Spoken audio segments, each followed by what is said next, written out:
There are a bunch of fast hot hatchbacks that everyone knows about, like the VW Golf R and the Mercedes A45 AMG, cars like that that everyone knows and loves. But in this video I want to talk about 6 in particular that not as many people know about that still do some great performance and look pretty cool on the roads. So let's jump straight into it. If you like this video, do hit the like button and subscribe as well. If you're new, 1,000 likes to make the same video again at under £10,000 because all these cars are under £20,000. Without further ado, let's get into the video.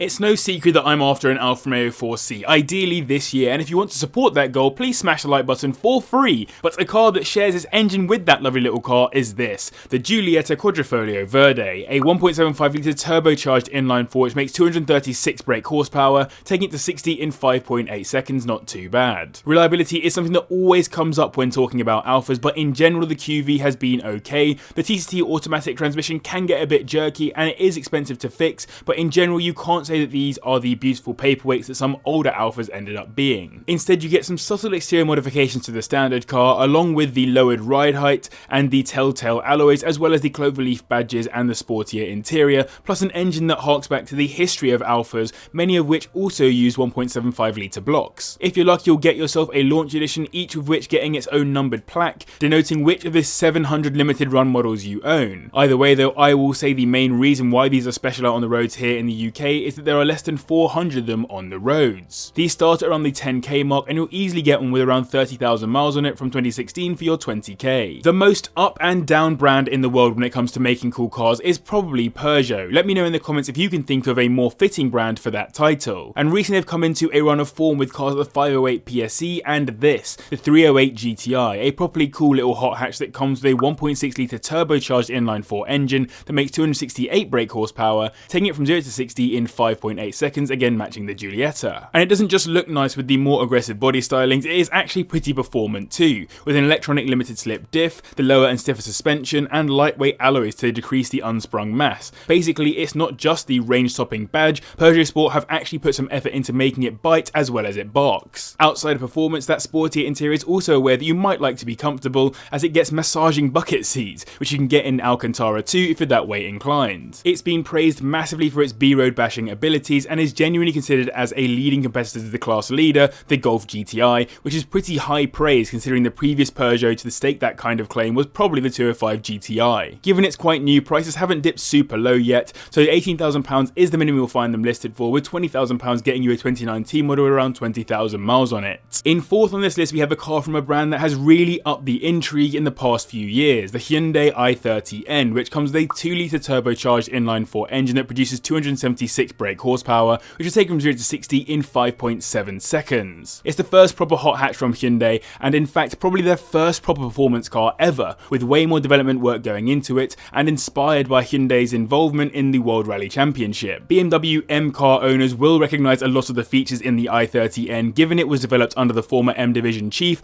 Albert Biermann. It's nice to see it as a 6-speed manual too, which for me is probably the ideal box for a hot hatch, mixed with an LSD to help get the power down to those front wheels and to enable better handling overall. This originally only came with the performance pack, which was then dropped altogether to become the standard model midway through this car's lifespan. It's incredible to think how basic and boring the standard i30 is in comparison to this, and out on the roads in the UK you will likely not see too many others, given there are fewer than 1,000 here in the UK. Considering it's a relatively new car, £18,000 is the minimum you'll find a non-crashed example for, and for £20,000 you'll be looking at a 2018 model with around 50,000 miles on the clock. So I hope you enjoyed this video. Quick reminder, 1,000 likes will make the same video again at under £10,000 instead, if I actually can. I don't know if there are cars for it, but I'll find them. And if you're new here, I make 2 videos every single week, so do hit subscribe, it's free, and you get to stay up to date on those videos. It really is a shame that VW can the Scirocco again, as the Scirocco R is one of my favourite looking modern hot hatchbacks with its sleeker, more coupe stylings. The only thing they could have done to make it cooler would have been to give it all-wheel drive. It did however get the typical 2 litre turbocharged inline-4 engine producing 276 brake horsepower, which gets to 60 in 5.8 5.5 seconds, which is not bad for a front-wheel drive hot hatch. Originally, the Scirocco R made a bit less power than I just mentioned, but in 2014 it got a mild facelift, updating some of the stylings to match the newer design language and that extra power and performance. I'm personally a major fan of the interiors on these, which don't look too dissimilar to the Golf R, but somehow the coupe stylings of the Scirocco really enhance it. The exterior also looks nice with the diffuser, dual exit exhaust, the larger wheels,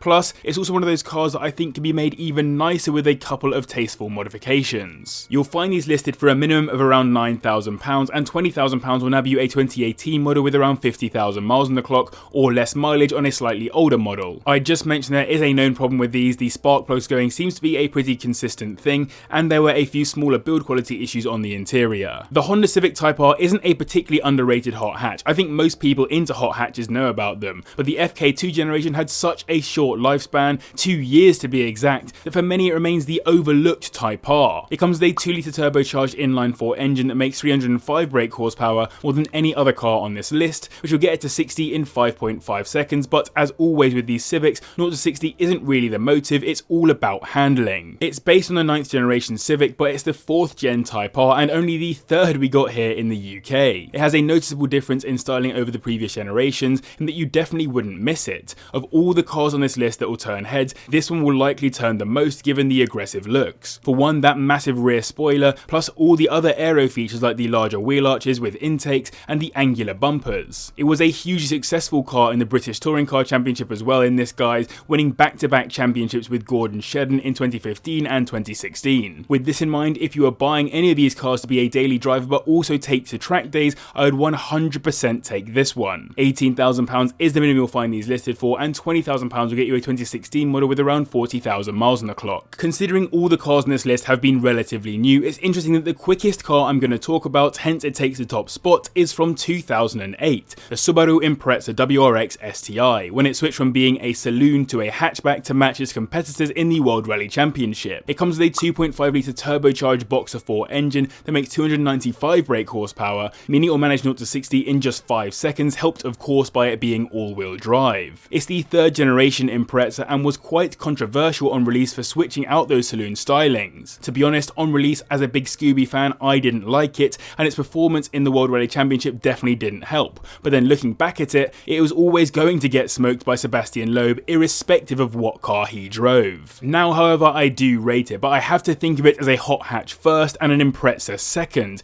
if only for my own mental health. What's not good for mental health on these though is reliability. There are 3 main common reasons why they fail: head gasket failure, ringland piston failure, and crank oil starvation. They are well documented though and can be managed if you take the right preventative steps. It's not only the fastest, it's the joint cheapest car on the list, starting at £9,000, while £20,000 will get you a 2009 model with 50k on it. So I hope you enjoyed this video. If you did, a quick like would be very much appreciated. Massive thanks to you guys for watching and to the patrons as well for their support. And if you want to watch another video on cheap hot hatchbacks, then click up here and subscribe down here.